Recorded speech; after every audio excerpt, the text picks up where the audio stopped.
Dans un monde où les distractions sont omniprésentes et où les mots se transforment rapidement en lignes de code et en flux d'informations, la lecture de la Bible peut parfois sembler déconnectée de notre réalité quotidienne. Pourtant, elle demeure une source inestimable de sagesse, d'inspiration et de réconfort pour des millions de personnes à travers le monde. Au cours de cette émission, chers téléspectateurs, nous dialoguerons avec des jeunes qui nous viennent des églises, des assemblées de Dieu, Temple de la Grâce, d'Adam 1 et El Shaddai de Kodjoviakopé, qui partageront avec nous leurs défis, leurs expériences autour de ce texte ancestral. Alors si vous êtes une personne curieuse, ou vous cherchez des réponses, ou vous souhaitez tout simplement redécouvrir la beauté de ce livre qu'est la Bible, restez avec nous et préparez-vous à plonger dans un voyage qui pourrait bien transformer votre manière de voir la Bible. Et c'est parti.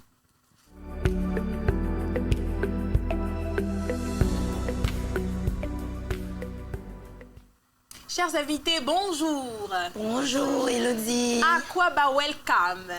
Merci. Alors soyez encore une fois les bienvenus dans le grand studio de la RTGVA. Nous sommes tellement ravis de vous accueillir. Alors chers téléspectateurs, d'entrée de jeu, comme nous avons l'habitude de le faire, je vais laisser le soin à mes invités de se présenter. Alors je commence avec la dame à ma droite. Bonjour ma sœur. Comment tu vas? Je vais bien. Oh, avec cet accueil chaleureux, Didi, ça me donne... Oh, merci, merci. Alors, on y va avec la présentation. Je me nomme Eklou Adio Raouli, Oui. membre de l'église AD d'Adam 1. D'accord. Je suis choriste. Ah, vous êtes choriste. Du coup, essayez de vous préparer. En tout cas, depuis que j'ai commencé cette émission, je ne reçois que des chantres, des choristes. Courant l'émission, tu vas essayer de nous faire un petit truc, n'est-ce pas? A cappella, petit chant. Pas de problème. Ça marche. On poursuit avec la série de présentations. Merci Didi. Et merci mon frère. Je me nomme Aoudji Atouina. Je viens de l'église des Assemblées de Dieu, Temple El Shaddai de Kodjoviakopé. D'accord, Et je suis membre d'accord, et d'accueil et de sécurité. d'accord. Et la population de Kodjoviakopé, c'est ça? Bon, ils vont à merveille. Ils vont à merveille. Oui, ils vont à merveille. D'accord, la population va à merveille. Oui, mais D'accord, donc elle va à merveille, quoi. elle va à merveille. Super. Oui, mon frère, vous avez la parole. Bonjour Tata. Oui. Didi Samira. Bah oui. Tata, là, on laisse ça de côté. Ok. Vous avez la parole. Moi c'est Innocent Anani. D'accord. Je viens de l'église des Assemblées de Dieu, particulièrement Temple El Shaddai de Kodjoviakopé. D'accord. Et le frère innocent fait quoi dans la vie? Moi je suis déclarant en douane. D'accord. Ah, le frère innocent doit être un monsieur nanti. Hein? Je me trompe, frère innocent. Apparemment. Juste pour vous taquiner, mon frère, oui, vous avez quelque chose à rajouter? Oui, je suis dans l'église, je suis dans les médias. D'accord, dans la commission média. Oui. D'accord, super. On poursuit avec la série de présentations. On remet le micro à ma sœur. Hein. Vous me rappelez votre nom? Bon, allez-y. Bonjour Didi, Bonjour ma sœur. moi c'est Elimiasi à ma vie grâce. D'accord, Je c'est viens en des grâce. églises des arts de Kodjoviakopé, Temple El Shaddai. D'accord, Je suis pianiste au groupe musical. super, magnifique. On poursuit avec la série de présentations. On a honneur à la sœur. Elimiasi Sephora. D'accord. Nous cadeau les miasi. Christo les Voilà, miasi. Jésus. Merci là-bas. Donc bonjour Tata Hello. Hello, Bonjour. hello, tout simplement, ça peut aller. Bonjour ma sœur. Bonjour chers frères et sœurs en Christ. Bonjour. Bonjour les téléspectateurs. Donc je continue, je m'appelle Elimiasi Sephora. Oui, Je suis monitrice des enfants d'accord, dans mon église. d'accord. Merci. Et dans la vie ordinaire, qu'est-ce que Dans la vie sœur ordinaire, Elemiasi fait? je suis dans la vente des t-shirts, Super. tricots. Super ma sœur. On poursuit avec la série de présentations. Bonjour ma sœur. Bonjour Didi, Comment tu vas? je vais super bien. D'accord, Ok, je réponds au nom de Oui. Galéroute Romaine. d'accord. Je suis étudiante et je suis monitrice dans mon église des Assemblées de Dieu AD, Kodjoviakopé El Shaddai. D'accord. Merci beaucoup. Merci à vous également, ma sœur. Alors, chers téléspectateurs, hein, nous n'avons pas encore fini avec la série de présentations. Je tourne mon regard vers ma sœur. Bonjour. Bonjour, ma sœur. Didi. Comment tu vas? Je vais super bien. Alors, tu te présentes? Je me nomme Kwana Yawajan. Oui, Je suis, pour le moment, je ne fais rien dans l'église. d'accord. Mais dans la vie, Ça viendra. voilà. Je suis une commerçante. D'accord. D'accord. Enchantée. Alors, chers téléspectateurs, le thème autour duquel les discussions vont tourner ou les discussions s'alimenteront n'est autre que comment retrouver le goût et la pertinence de la lecture de la Bible aujourd'hui. Alors, chers invités, dites-moi hein, ou dites aux téléspectateurs, est-ce que vous lisez régulièrement la Bible? À cœur ouvert. Est-ce que vous lisez régulièrement la Bible? Qui est-ce qui souhaiterait prendre? Oui, la sœur Ruth, c'est ça? Allez-y, ma sœur. Hein? Hein? Vous lisez la Bible une fois dans le mois, c'est ça? Oui, comme ça. Quelque chose comme Oui, ça. comme ça. D'accord. Alors, on poursuit rapidement. Qui est-ce qui souhaiterait... Est-ce que vous lisez régulièrement la Bible, ma sœur? Non, je ne lis pas régulièrement, mais je À quelle lis fréquence? hebdomadairement. D'accord. Voilà. D'accord. Oui, qui est-ce qui souhaiterait... Oui, on remet le micro à la sœur Et je peux bien dire que je lis la Bible, Hum. pas quotidiennement, mais lorsque l'opportunité se présente, je lis. Comment quand l'opportunité se présente? Est-ce que vous pouvez détailler un peu comment quand l'opportunité... C'est quand vous le voulez ou... Je vous laisse parler en tout cas. À la maison, quand j'ai le temps libre, je lis. À l'église, je lis. Donc, disons que dans un mois, par exemple, prenons hein, une période de 30 jours, si vous n'êtes pas libre, vous ne lisez pas. C'est ça? Est-ce que c'est ce que ça sous-entend, ma sœur? Non, pas tellement. D'accord, d'accord. Oui, ma sœur, est-ce que vous lisez régulièrement la Bible? Oui, moi je lis régulièrement la Bible. À quelle fréquence? Matin et soir. Chaque jour. Chaque jour. Vous êtes sûr que vous observez ça? Oui. Super, d'accord. Oui, frère Innocent souhaiterait dire quelque chose? Moi, Oui. apparemment, je ne peux pas dire que je lis régulièrement la Bible Oui. parce que, compte tenu du temps de travail, donc quand l'occasion se présente, j'essaie de lire ça. Quand l'occasion se présente. Oui, oui, oui. Est-ce que vous pouvez... C'était la même question qui était adressée à la sœur tout à l'heure. Ce qui veut dire que, est-ce que, surtout avec le travail que vous faites, je suppose hein, que vous êtes la plupart du temps occupé. Oui. Donc, est-ce que cela veut dire, on prend une période de 1 mois, par exemple. Si vous n'êtes pas dégagé, est-ce que vous n'essayez pas de forcer, de trouver un petit créneau pour lire la Bible? Oui, ça, il y en a. Je peux trouver du temps, quelles qu'en soient les préoccupations, préoccupations. du boulot. Je D'accord. trouve toujours du temps pour lire la Bible. Super, d'accord. Merci, mon frère. Ok, moi, j'ai fait le programme de lire la Bible régulièrement et au moins 1 heure par jour à partir de 21h à 22h. D'accord. Mais par rapport à certaines préoccupations et la fatigue du jour, ça m'arrive de lire ça et 3 fois par jour, particulièrement la nuit de samedi soir. D'accord, je n'ai pas très bien cerné votre intervention. Est-ce que vous lisez la Bible 3 fois dans la journée ou dans la semaine? Et 3 fois dans la semaine. 3 fois dans la semaine. Et c'est un programme que vous avez préétabli. Oui. Est-ce que vous suivez ça chaque jour, peu importe les difficultés ou peu importe si vous êtes occupé ou pas? Est-ce que vous respectez ça au pied de la lettre? Et bon, franchement, à cœur ouvert, mon frère. franchement, je ne respecte pas. Parce que Oui. parfois, Donc, faites l'effort. et je fais l'effort et pour me retrouver Oui. à 3 jours par semaine. D'accord. 3 jours comme ça. D'accord. D'accord. Alors, oui, la sœur souhaiterait placer quelques mots. Oui, allez-y. Oui, moi, je lis la Bible quotidiennement. Chaque Au- jour? Oui, chaque jour. Chaque jour que le Oui, bon oui. Dieu fait. Oui, mémoriser au moins un verset par jour. Attention, c'est intéressant cette histoire. Non seulement vous lisez la Bible chaque fois, c'est-à-dire chaque jour, mais vous mémorisez aussi un verset Par jour. par jour. Oui. Et vous êtes sûr? Super, ça marche. Alors, quelles sont vos principales raisons de lire la Bible? Pourquoi est-ce que vous lisez la Bible? Et selon moi, la Bible, c'est notre premier guide. Oui, Parce que dans la Bible, dans Psaume 119, le verset 11, oui, la parole de Dieu dit, je sais ta parole dans mon cœur oui, afin de ne pas pécher contre toi. oui.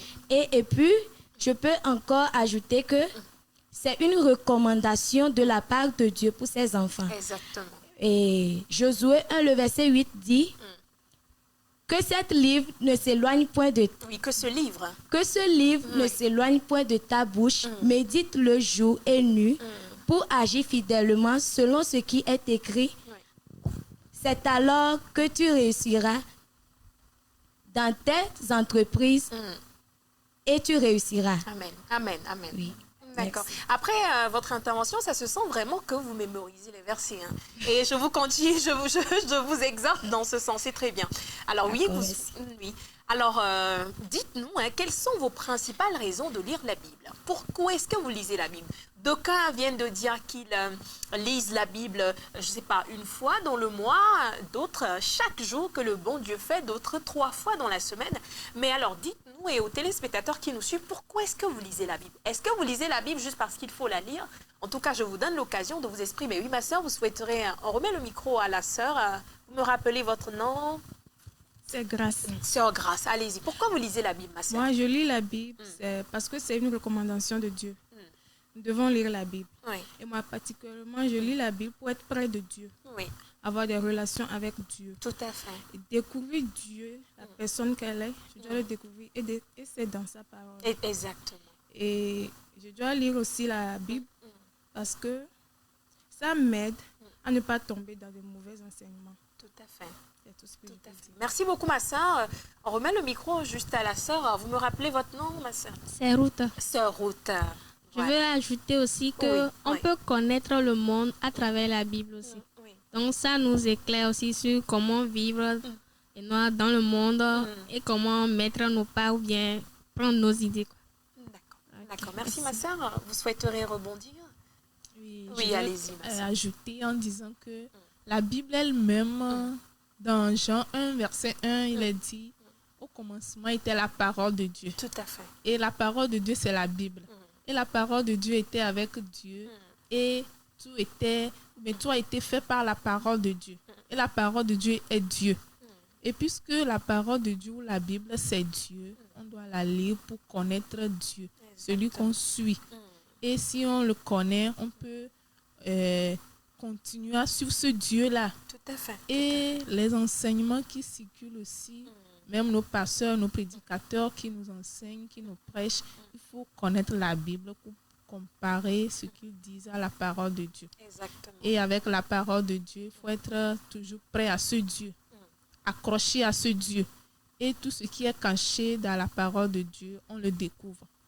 Et je termine par la parole de Dieu dans Josué 1, verset 8. Oui.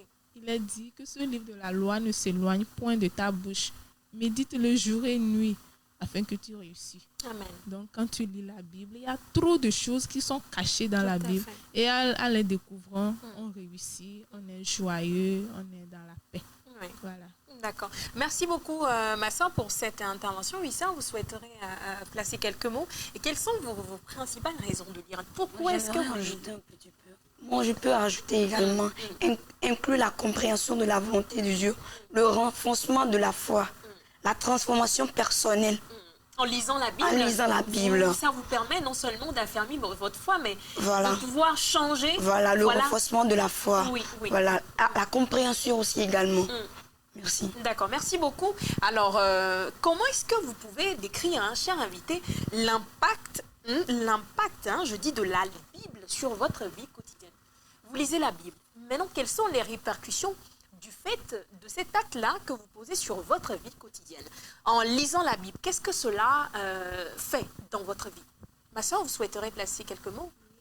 La Allez-y. lecture de la Bible nous permet de grandir dans la connaissance, avoir l'intelligence et la sagesse et connaître de mieux en mieux les faits de Dieu et avoir la maturité spirituelle. Est-ce que tout ce que vous venez d'énumérer là, est-ce que toutes ces choses sont vérifiées dans votre vie? Parce que cette question, elle est personnelle. En lisant la Bible, quelles répercussions est-ce que ça a sur votre vie? Vous me rappelez votre nom, s'il vous plaît, sœur?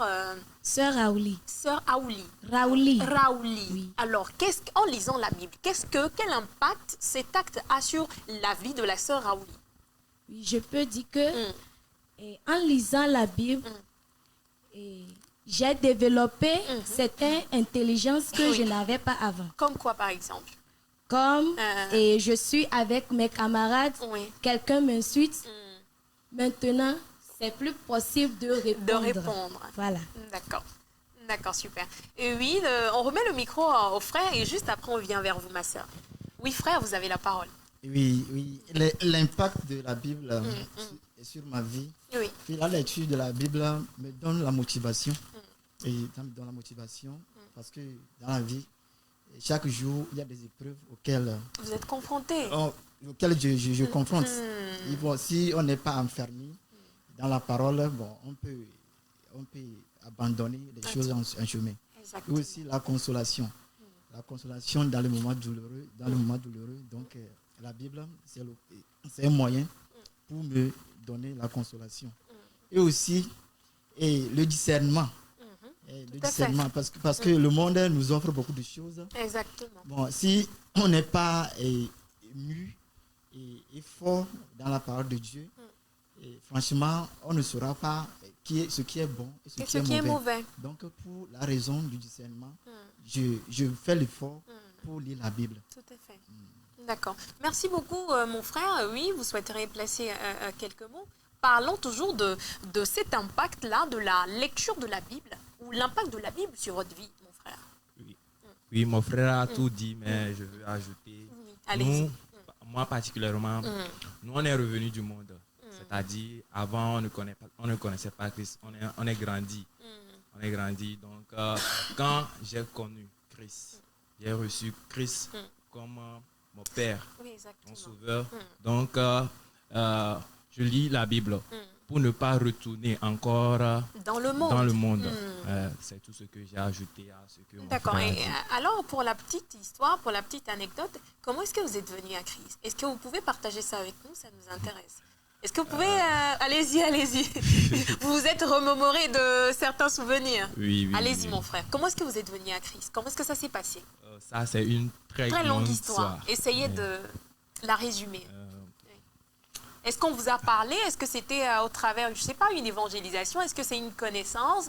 Est-ce que c'était dans votre chambre? Comment est-ce que ça s'est passé? À travers une évangélisation? Comme on dit, mon oncle. Votre oncle qui vous a parlé du Seigneur? Oui. D'accord. Ok. Vu que l'histoire est longue et qu'on n'a pas assez de temps dans cette émission, je vais donner l'opportunité à d'autres sœurs également de s'exprimer. Oui, ma sœur, allez-y. L'impact De la lecture de la Bible. Ça provoque une transformation spirituelle et physique dans nos vies. Parce qu'il y a tout type de malédictions sur nos vies. Et ayant accepté Christ, les malédictions sont lavées par le sang. D'accord. Je peux dire aussi que, étant donné que nous avons un corps qui pêche chaque jour, en lisant la Bible, et on a envie de suivre Jésus, parce que Jésus n'a pas péché. Donc, on doit le suivre, être comme lui. Donc, la Bible nous aide à faire comme Christ. Ce que j'ai à dire. D'accord. Et là, est-ce que vous, personnellement, ça vous aide Oui, ça m'aide. à faire comme Christ, Oui. à poser les mêmes actes, à marcher dans la même ligne de mire que Christ? Oui, c'est ça. Merci, on remet le micro à la sœur Ruth. Ok, moi personnellement, et moi, lire la Bible a un impact positif sur ma vie. Oui. Lequel? En plus, je peux dire que j'aime me comparer à des personnages bibliques, quoi. Comme Esther, ce qu'elles ont fait dans la Bible, Oui. Déborah, Ruth. Ça me motive à les ressembler, Tout à fait. à être comme elles, à avoir la foi, la crainte de Dieu Voilà. et me déplacer selon ses commandements aussi. Tout à fait. Merci beaucoup. Merci, ma sœur. Oui, sœur, allez-y. Oui. Et j'ajoute en disant que l'impact que la lecture de la Bible a sur nous, c'est que la parole de Dieu nous rend sages, intelligents. Parce qu'avant, on était dans le monde. Quand nous sommes dans nos péchés, on se dit, oui, je suis fort, je suis dans mes erreurs, c'est moi. Mais alors que nous sommes dans le péché, nous sommes dans l'ignorance. Et la parole de Dieu maintenant nous donne la sagesse, l'intelligence. Quand on est en Jésus, on lit la parole de Dieu, on est sage, on est intelligent. Et je me dis, ceci je ne dois pas faire, ceci je dois faire. C'est là l'intelligence. Et cette personne qui faisait quelque chose en vain, maintenant qui lit la parole de Dieu, on va dire, ah, cette personne qu'on connaissait avant, là, elle était comme ça. Hein. Mais maintenant qu'elle lit la parole de Dieu l'a transformée. Exactement. Et oui. Merci, ma sœur, pour cette intervention. Alors, est-ce que cela vous est arrivé de partager vos réflexions sur des passages bibliques avec d'autres personnes? Vous savez, dans notre vie quotidienne, nous sommes amenés à côtoyer des gens. Que ces personnes soient forcément chrétiennes ou pas, en tout cas, est-ce que cela vous est arrivé de partager des passages bibliques avec d'autres personnes? Si oui, comment est-ce que ces discussions ont-elles enrichi votre compréhension de la Bible? Ma sœur, vous souhaiteriez répondre en même temps, vu que vous avez le micro? D'accord. Super, ça marche. Et les réflexions avec d'autres personnes, ce que ça a apporté à ma compréhension de la Bible, c'est que des fois, vous causez avec d'autres personnes, peut-être qu'ils ne maîtrisent pas bien la Bible, mais lorsqu'ils se prononcent sur la Bible, c'est à toi maintenant de les amener à bien comprendre la Bible. Voilà. Et ça te permet, toi, de grandir encore dans la lecture de la Bible et de la compréhension de la Bible. Ou c'est peut-être d'autres personnes, eux, ils maîtrisent très bien. Et tu sais pertinemment que la personne ne te ment pas parce que c'est la parole de Dieu qu'elle est en train de prêcher. Et ça te pousse aussi à grandir, à te dire que si cette personne maîtrise bien, la personne la lit bien, il faut que je la suive aussi. Il faut que je sois au top aussi. Voilà. Exactement. Merci beaucoup, ma soeur. Une autre intervention, on remet le micro à la sœur Ruth. D'accord. Oui. Moi, je partage souvent des versets qui sont très clairs à comprendre, compréhensibles, quoi. Par exemple, Philippiens 4:13 qui dit « Je puis tout par celui qui me fortifie ». Seulement en disant cela à la personne, avec des conseils et des exemples, il va tout de suite comprendre même, quoi. Et en plus, dans Ésaïe 40:31 qui dit « Il donne de la force à ceux qui sont faibles, il renouvelle leur force comme l'aigle », et tout ça là aussi. Ok, merci. D'accord, merci ma soeur. Une autre intervention. On remet le micro à la sœur. Le nom m'échappe un peu là. Raouli. Raouli veut dire quoi déjà? Raouli veut dire quoi? C'est un nom de calendrier. Du coup, vous ne maîtrisez pas, c'est ça? Vous ne maîtrisez pas le son. Bon, c'est pas grave. Allez-y. Vous avez la parole. Moi, je peux dire que la lecture de la Bible a un impact. Pardon? Oui. La question était de savoir si vous avez eu à partager vos réflexions sur des passages bibliques avec d'autres personnes. Si oui, comment est-ce que ces discussions-là ont enrichi votre compréhension de la Bible? Oui, en partageant les passages bibliques avec les autres, ça nous permet d'avoir la connaissance approfondie de la parole de Dieu à travers les questions que se posent d'autres personnes. Tout à fait. Comme la sœur venait de le dire oui, tantôt. Oui, bien sûr. D'accord. On remet le micro au frère derrière. Frère, rappelez-moi votre nom. Je m'appelle Wina. Wina. Jidoula. Allez-y. Ok. Oui, partager les passages bibliques avec des amis, bien les gens de mon entourage. Exactement. Et bon, ce n'est pas aussi facile. Tout à fait. Mais en le faisant, ça me permet aussi de comprendre la Bible dans l'autre sens. Exactement. Puisque la Bible n'a pas un sens ouvert. Donc, la manière, les gens, ou bien le Saint-Esprit, a permis aux autres de comprendre l'autre ombre des versets, ou des passages. Donc, ça me permet aussi de comprendre à leur manière. Donc, d'une manière à l'autre, ça m'enrichit et ça m'édifie aussi et ça me fortifie aussi dans la foi. Tout à fait. Merci beaucoup. Je pense que la sœur voulait prendre la parole. Oui, vous souhaiteriez rebondir, ma sœur. Alors, vous savez, dans cette émission, nous avons instauré une routine. Nous donnons l'opportunité également aux présidents des différentes JAD, de donner leur point de vue par rapport à la thématique. Alors, nous avons quand même essayé de tendre le micro, pas au président de la jeunesse des églises des Assemblées de Dieu d'Agoassié, étant indisponible, mais nous avons quand même une sœur, la sœur Rebecca, qui a voulu donner son point de vue par rapport à la thématique qui n'est autre que comment retrouver le goût et la pertinence de la lecture de la Bible aujourd'hui. En complicité avec la partie technique, nous allons suivre cette vidéo, on revient juste après. Pour trouver le goût et la pertinence à la parole de Dieu, je dirais il faut aimer Dieu. Il faut s'intéresser à l'histoire. En fait, nous faisons partie d'une histoire, l'histoire de Jésus. Et lorsqu'on vient, on est de nouveau, on vient à Christ, il faut chercher à voir qui est Christ. D'accord, qui nous a sauvés. Et quand tu t'intéresses à l'histoire, dans cette histoire, tu vas découvrir des choses que tu n'avais jamais vues auparavant. Là, il faut prier, demander l'aide du Saint-Esprit, car le Saint-Esprit, il sonde les cœurs, il connaît les profondeurs de Dieu et la révélation de ta parole est claire, dit la Bible. Le Saint-Esprit nous amène à connaître Christ davantage, à savoir qui est Dieu, à comprendre mieux la parole de Dieu. Et pour trouver le goût et la pertinence à la lecture de la parole de Dieu aujourd'hui, il faut consacrer un temps. Il faut avoir un temps, il faut avoir de la concentration, il faut se donner un temps, il faut dire et telle heure, moi je vais lire ma Bible, je vais m'intéresser à la parole de Dieu, je vais étudier. Et pour pour étudier la parole de Dieu, si tu te dis, je connais, là tu ne peux pas étudier la parole de Dieu. Il faut être humble. D'accord? Je donne l'exemple d'un élève à l'école, quand l'enseignant fait les cours et tout, il revient à la maison, il dit, moi j'ai tout compris. Alors il ferme son cahier. Mais il y a quelqu'un qui se dit, je n'ai pas compris, je vais comprendre encore plus davantage. Il ouvre son cahier pour étudier. En fait, c'est comme ça avec la parole de Dieu. D'accord? Je ne pense pas qu'à la fin, cet élève qui a toujours son cahier fermé et celui qui ouvre son cahier pour comprendre encore plus, ils auront le même moyen. Non. D'accord? Donc c'est pourquoi Somme 119, le verset 71 dit, il dit, il m'est bon d'être humilié avant d'apprendre de tes statuts. Donc il faut d'abord l'humilité. D'accord? Lorsqu'on veut étudier la parole, comprendre qu'est-ce que la parole de Dieu, il faut être humble. Et quand tu es humble, tu ouvres ta Bible.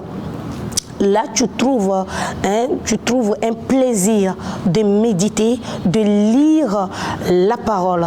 Et c'est là que tu vas commencer par prendre le goût de quoi? De la parole. Plus tu lis, plus tu découvres d'autres choses et tu as envie le plus de lire encore et encore, comprendre des choses que tu n'avais jamais vues. Là, tu vas rentrer dans une profondeur avec Dieu. Et pour terminer, il y a toujours Somme 119 qui dit, 119, le verset 97, il dit, oh Seigneur, combien j'aime ta loi. Elle est tous les jours l'objet de ma méditation. En fait, nous devons aimer la parole de Dieu. Tes commandements me rendent plus sage que mes ennemis. Il faut aimer la parole de Dieu en tant que jeune. Il faut aimer la parole de Dieu. Il faut étudier. Il faut lire. Il faut méditer. Chaleureux remerciement à Dame Rebecca pour ses éclaircissements autour de ce thème. Moi, particulièrement, j'ai retenu qu'il faut étudier. J'ai retenu la concentration et l'humilité.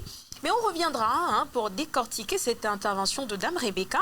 Mais nous avons également eu à tendre le micro à deux sœurs. Quand je dis, cher invité, quand je dis vous avez une idée de la personne qui a 8 sœurs routes, c'est qui déjà? Merci beaucoup. Et justement, dans ce sens, nous avons eu à tendre nos micros à la dulcinée du chantre Exaucé et également à sa belle-sœur qui ont voulu également placer quelques mots sous ce thème. On y va. Lire la Bible, c'est une manière de se imbiber, de se laver et de se rendre propre. La Bible nous permet d'avoir des exemples, des exemples de nos anciens qu'ils ont déjà vécu et que la Bible est pour nous comme un miroir dans lequel on peut se mirer. Donc lire la Bible, ça te permet de voir ce que tu dois faire, ce que tu ne dois pas faire, comment vivre notre vie de tous les jours. Et ça nous permet aussi de suivre celui qu'on a décidé de suivre réellement, de pratiquer concrètement le caractère, la vie de Christ. Donc pour moi, c'est ça. Être chrétien, c'est de s'engager à lire, à voir ce que Jésus-Christ a déjà fait dans la Bible, à marcher dans les pas de Christ. Amen. La Bible dit déjà que mon peuple périt faute de connaissance. Et pour nous, aujourd'hui, nous avons besoin de la connaissance et cette connaissance, nous la puisons dans la parole de Dieu. Parce que de nos jours, des enseignements erronés circulent partout. Pour connaître le Dieu que nous adorons, savoir qui il est, comment il est pour nous, comment nous devons marcher avec lui, il nous faut retourner à la parole de Dieu. C'est dans la parole de Dieu que nous apprenons à marcher avec Dieu.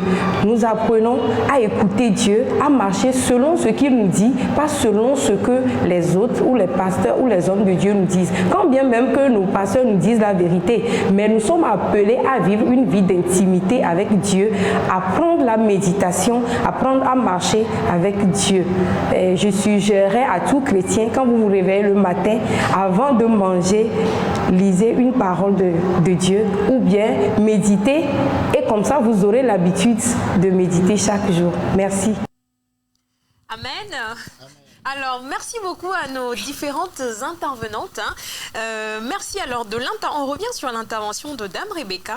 J'ai quand même eu à retenir que pour pouvoir lire la Bible, est-ce que vous êtes d'accord sur le fait, cher invité, que pour pouvoir lire, pour pouvoir étudier la Bible, il faut une certaine humilité.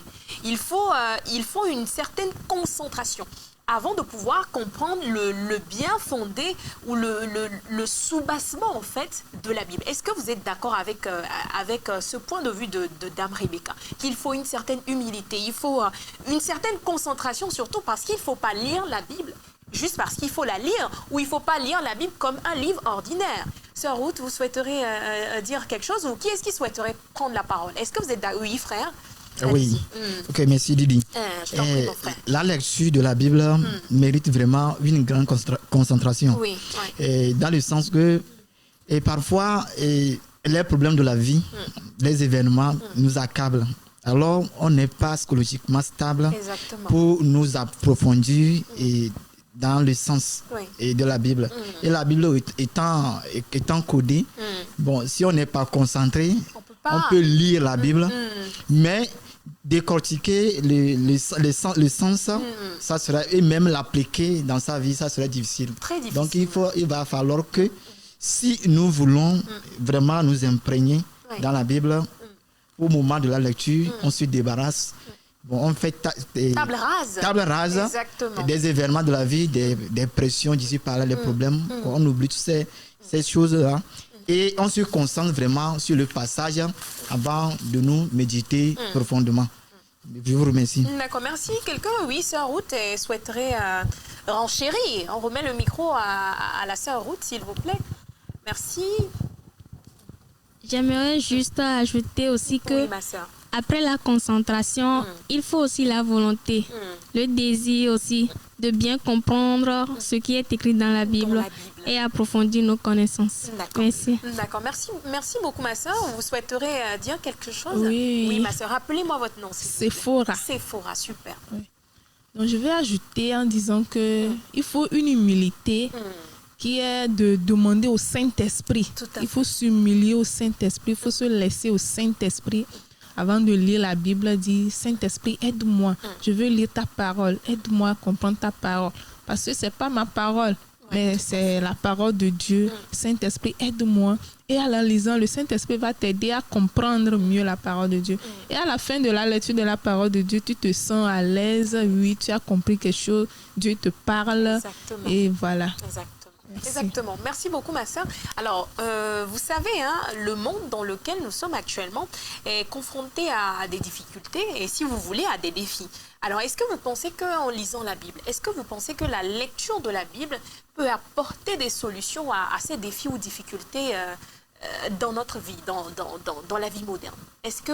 Oui, sœur Ruth, allez-y, vous avez la parole. Oui, et la Bible peut apporter des solutions pour les défis modernes. Ok. Parce que la Bible ne traite pas seulement de la spiritualité, mais de la peur, l'amour, les conflits, la persévérance, la patience. Il y a tout dans la Bible. La Bible traite beaucoup de choses.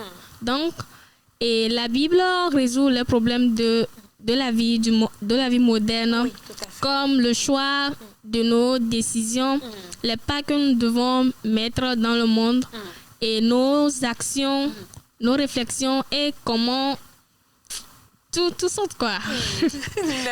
D'accord, on a compris ma soeur. Alors oui, ça, vous souhaiterez dire quelque chose dans ce sens? Oui. Et la lecture de la Bible nous donne beaucoup de solutions parce que nous sommes dans un monde. Et oui, donc nous avons différents problèmes, soucis, défis. Donc nous avons besoin de la parole de Dieu. Et surtout en tant que chrétien, la parole de Dieu ou la Bible, c'est la chose la plus importante qu'on a. En tant que chrétien, on a une chose très importante qui est la Bible. Et nous devons la pratiquer, l'utiliser. Et je vais donner l'exemple de Joseph. Quand il était dans la maison de Potiphar, parce que il avait la parole de Dieu en lui. Et lorsque son maître Potiphar l'a mis à la tête de sa maison, et quand il n'était pas là, et que la femme de Potiphar voulait coucher avec lui, c'est parce qu'il a la parole de Dieu en lui qu'il a essayé de il n'a pas cédé à la proposition de la femme là. C'est parce qu'il avait la parole de Dieu. L'Éternel avait été avec lui. Il s'était qu'il n'avait pas la parole de Dieu en soi, il allait céder. Et aussi, et lorsque il avait eu un songe aussi, c'est parce qu'il avait l'intelligence de Dieu. Je l'ai dit tantôt que la parole de Dieu nous rend sages et intelligents. Et c'est parce qu'il a l'intelligence, la sagesse, qu'il a pu interpréter et donner solution aux rêves du roi. Et partout, il y avait eu solution. Et quand il y avait la crise économique en Égypte, lorsqu'il avait donné comme proposition de faire des approvisionnements des produits pour les 7 années les 7 années de famine et les 7 années d'abondance. Donc, lorsqu'il y avait l'abondance, ils avaient fait des approvisionnements. Et au moment de la famine, les approvisionnements ont servi. Donc, c'était qu'il avait l'intelligence de Dieu, il avait la parole de Dieu. Donc, la sagesse qu'il avait a permis d'avoir une solution au moment de famine. Donc, je peux dire que la parole de Dieu, vraiment, c'est une chose efficace pour nous, les enfants de Dieu, d'utiliser. D'accord. Alors, oui, ma soeur, vous souhaiterez placer quelques mots rapidement, s'il vous plaît, oui. Oui, effectivement. La lecture de la Bible peut apporter des réponses aux défis modernes. Et par les histoires de la Bible, si nous prenons par exemple, comme la sœur l'a dit, l'histoire de Joseph, Daniel, Méchad, Shadrach et Abed-Nego.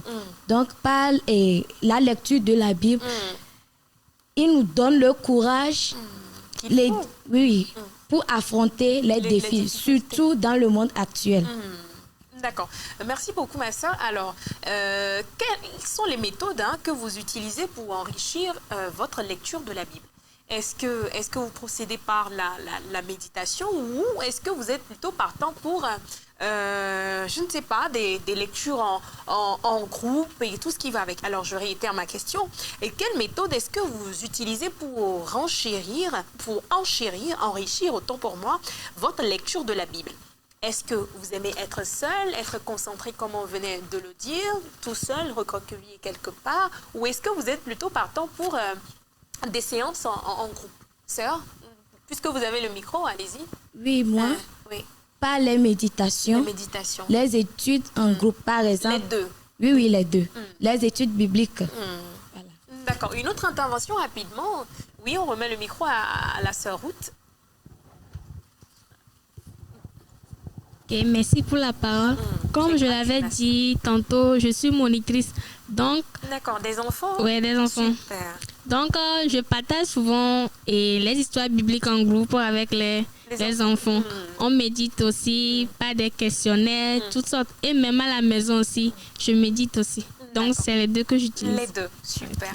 Une autre intervention oui, allez-y, ma soeur, vous avez la parole. Je peux ajouter les études bibliques les mercredis soirs et les prières de vendredi soir. D'accord. Et surtout à la maison avec mes frères, on prend la Bible, on fait des jeux bibliques, des combats bibliques, des récits.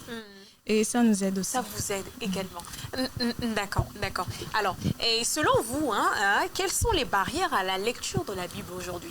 Nous avons tantôt parlé de l'importance de la lecture de la Bible et vous êtes d'accord avec moi que c'est très important. Mais nous ne pouvons pas parler des avantages sans pour autant ne pas parler des difficultés ou des entraves qui se dressent devant ce fait-là. Alors, quelles sont selon vous les barrières à la lecture de la Bible de nos jours, dans ce monde actuel? Selon vous, quelles sont les barrières?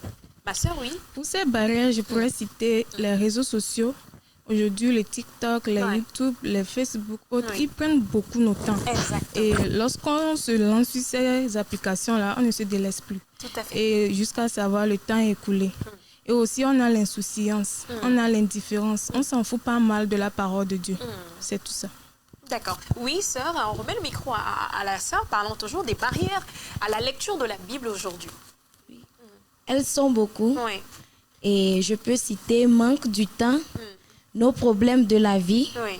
Et n'oublions surtout pas les réseaux sociaux. Les réseaux sociaux, tout à fait. Et manque du désir, manque de compréhension dans la lecture de la parole.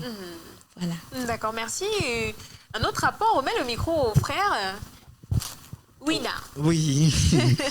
Didi. Oui, que... Oui. Parlons des barrières oui. À la lecture de la Bible aujourd'hui. Oui. Parfois, nous traînons des soucis comme la sœur vient de le dire. Bon, parfois, les soucis, si on est trop stressé, et on ne veut pas aussi se débarrasser de ces stress, alors ça nous empêche. Et aussi, parfois, dans la vie chrétienne, il y a quelque chose qui se passe. Et cette chose est que, parfois, et devant certains problèmes de la vie, nous prions. Avec la foi, avec une foi ferme.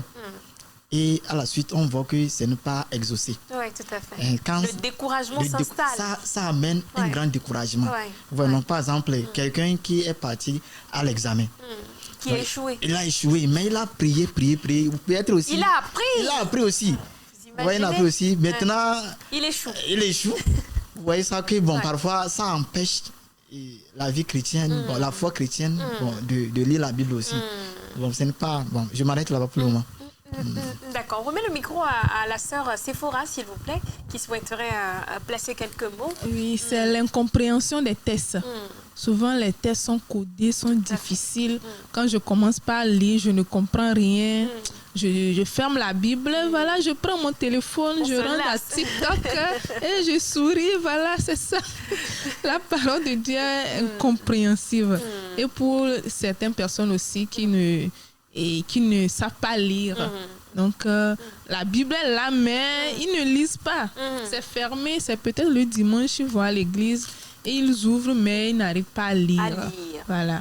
Oui, ma sœur Ruth. J'aimerais ajouter aussi, allez-y, ma sœur. On ne peut pas seulement accuser aussi les réseaux sociaux. Parce que pour méditer la Bible, comme on le dit, la question même là. La question est de savoir quelles sont les barrières, à la lecture de la Bible aujourd'hui. Ok. Tout simplement. C'est pas seulement les réseaux sociaux. Nous avons aussi le manque de volonté nous-mêmes. Oui, voilà. Quand nous-mêmes, on n'a pas la volonté, on ne peut pas faire ça. Tout à fait. On peut avoir le désir ardent, quoi. Ok, c'est ce que j'aimerais ajouter. D'accord. Merci beaucoup, ma soeur. Quelqu'un souhaiterait renchérir une autre intervention? On remet le micro au frère Wina Didoula. Ok. Et l'autre problème, c'est que aussi, nous manquons aussi une ferme décision. Comme la sœur vient de le dire. De s'engager dans la lecture biblique. Ok, c'est ce que je voudrais ajouter. D'accord. Merci beaucoup, mon frère. Ma sœur, oui, vous souhaiteriez dire quelque chose? D'accord. Alors, je voulais vous dire de nous donner un petit truc, mais malheureusement, nous sommes talonnés par le temps. Mais ce n'est que partie remise, n'est-ce pas, ma sœur? D'accord. Alors, vous savez, il y a des gens qui nous suivent un peu partout dans le monde. Ce n'est pas seulement au Togo, ce n'est pas seulement la jeunesse chrétienne togolaise. Mais dites-nous, et si l'opportunité vous est donnée de prodiguer des conseils à quelqu'un? Je vais prendre deux avis, d'accord, par rapport au fait de l'inciter à pouvoir lire la Bible. Ce serait lequel? Je donne 1 minute. Allez-y, ma sœur.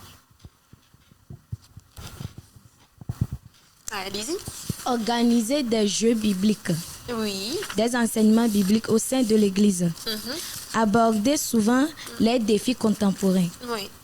Ce sera votre conseil à l'endroit d'un jeune quelque part. Non, ma question, je pense que vous ne l'avez pas comprise. Ma question est de savoir si l'occasion vous est donnée de donner un conseil à quelqu'un quelque part, dans l'optique de pouvoir l'aider ou de pouvoir l'inciter à lire la Bible.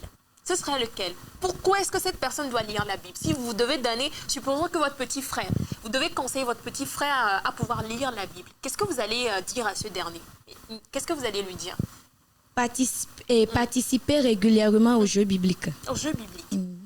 Sur les enseignements bibliques, que ce soit sur les réseaux sociaux, à la télé, peu importe. Ma question n'est pas bien cernée, mais bon, je donne l'occasion à une autre personne. Oui, frère Wina, allez-y. Allez. La question, elle est toute simple. La question est de savoir quel conseil pouvez-vous donner à un jeune juste pour l'exhorter, juste pour l'inciter à la lecture de la Bible? Ok, je dirais à ce jeune-là que la Bible regorge de sources de sagesse et d'intelligence. Tout à fait. Ok, pour toute personne qui vit sur cette terre, et la personne néglige ce livre, alors la personne n'aura pas de sagesse. Donc pour l'enfant, dans Proverbe, comme le Proverbe nous dit, l'enfant doit l'enfant doit recevoir des conseils et il doit l'appliquer dans sa vie. Donc pour cet enfant ou bien cet homme qui néglige la Bible, bon, je ne pense pas qu'il y aura une vie bien accomplie sur cette terre. Alors, il faut nécessairement passer régulièrement à la lecture de la Bible pour y arriver. Super. Merci beaucoup, frère Wina, pour cette intervention. Hélas, nous sommes arrivés à la fin de cette émission. Chers invités, ne vous en faites pas. Ce n'est que partie remise, comme je venais de le dire à la sœur. Chers téléspectateurs, nous sommes ainsi arrivés à la fin de cette émission. Malheureusement, même les bonnes choses ont une fin, dit-on. Alors, la lecture de la Bible, chers téléspectateurs, ne doit pas être vue comme une obligation, mais une opportunité de réflexion et de croissance personnelle. Les récits et les valeurs véhiculées dans ce texte ancien continuent de résonner avec nos vies contemporaines, nos vies modernes, offrant des pistes pour naviguer dans des défis que nous rencontrons. Chers invités, merci d'avoir été présent dans nos locaux et ce fut un véritable plaisir. Merci. Alors, chers téléspectateurs, à très bientôt tout simplement pour une nouvelle émission de Perspective Jeune.